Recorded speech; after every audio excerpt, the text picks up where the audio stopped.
Profesor, saya ajukan tesis itu, judulnya Harakatus Suhyun fi Indonesia, gerakan Zionis Yahudi di Indonesia.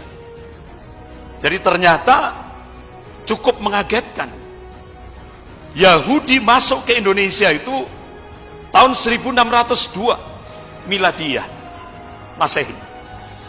Ada yang sudah lahir tahun 1602 Masehi. Saya akhirnya cari di mana kuburan yang paling tua, kuburan Yahudi yang paling tua. Ternyata saya buka literatur, itu kuburan Yahudi yang ada di Sydney, Australia, yang ada di New York, yang ada di Paris, Prancis. Ternyata kuburan Yahudi yang paling tua ada di Indonesia, di Jalan Tanah Abang 1 nomor 1 Jakarta Pusat. Begitu saya melihat masuk di depan, bukan seperti kuburan, ini seperti rumah elit. Begitu saya masuk, luar biasa. Dan nanti bisa kita lihat fakta-faktanya. Bahkan pemerintah Republik Indonesia sampai hari ini mendeteksi dan mendata orang-orang Yahudi yang ada di Indonesia sampai hari ini kurang lebih 5.000-an. Dan mereka menguasai, benar-benar menguasai hal-hal yang strategis di Indonesia. Rata-rata Yahudi keturunan Belanda dan Yahudi keturunan Irak. Itu Yahudi yang ada di Indonesia. Bahkan di Malang itu ada markas Yahudi kurang lebih 5 hektar arealnya. Disulap dengan pemukiman, disulap dengan bangunan-bangunan mewah. Ada sinagog. Itu tepatnya dari Gunung Kawi itu, ya, itu kalau dari tempat yang kuburan Gunung Kawi itu perjalanan 15 menit. Desa Sumberdem, Kecamatan Wonosari, Kabupaten Malang. Di situ ada markas, ditulis besar-besar, Zion. Luar biasa. Bahkan saya meneliti, rata-rata mereka masuk ke markasnya jam 2 malam. Ketika umat Islam sedang terlelap tidur. Jam 2 malam. Mobilnya tidak ada letter N. Kan itu di Malang kan itu. Tidak ada letter L, tidak ada. Semua letter B.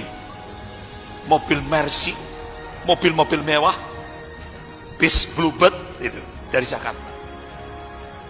Orang bule-bule Amerika. Bapak-bapak, ibu-ibu yang dirahmati Allah, itulah salah satu contoh realitas di lapangan. Kembali ke ini Syekh Mustafa Al-Maraghi, Allahumma yarham.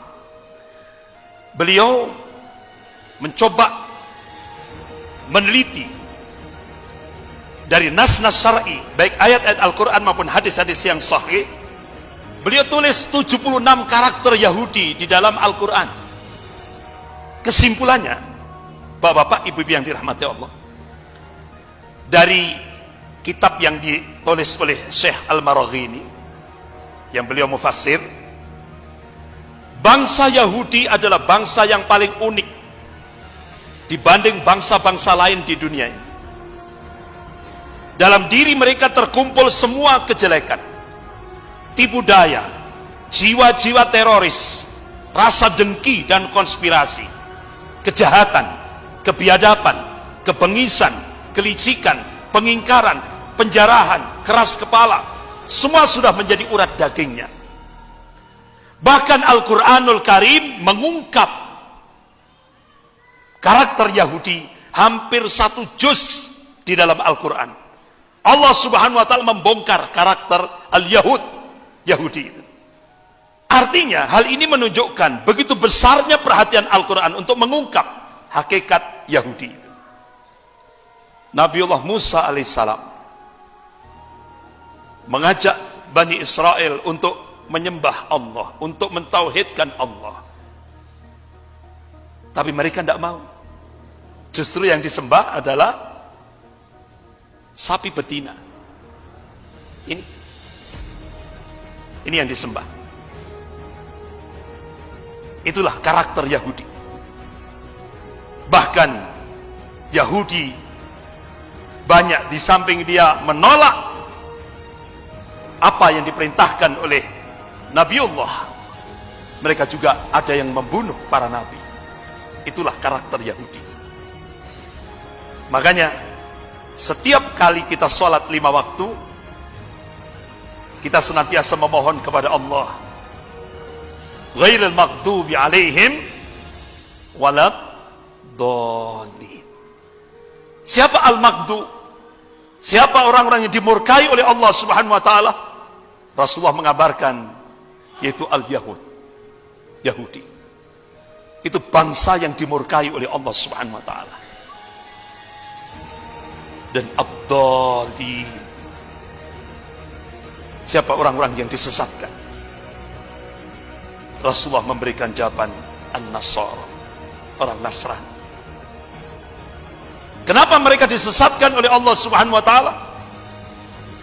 Allah ingatkan dalam surah Al-Maidah ayat 73 sampai 75 itu. A'udzubillahi minasyaitonir rajim. Allah menegaskan, laqad kafara alladziina qalu innallaha huwal masih ibnu Maryam. Kafirlah orang yang mengatakan Allah itu adalah Isa putra Maryam. Laqad kafara alladziina qalu innallaha tsalitsu tsalatsa. Kafirlah orang yang mengatakan Allah itu adalah salah satu dari yang 3. Tuhan Bapa, Tuhan Anak, Tuhan Roh Kudus. Siapa yang mengkafirkan itu? Allah. Jelas sudah ya?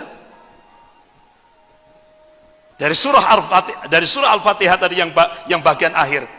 Siapa yang divonis oleh Allah kafir? Siapa?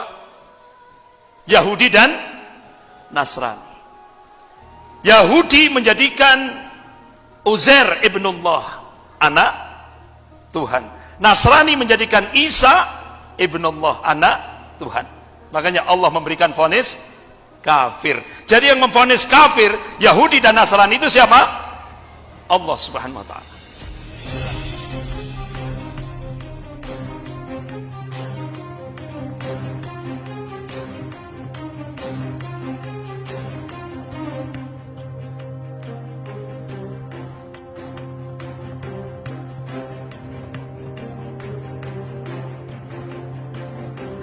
Masih banyak topik yang akan kita bahas. Silakan subscribe channel kami agar kita bisa lebih dekat dan bersama membahas berbagai topik menarik lainnya.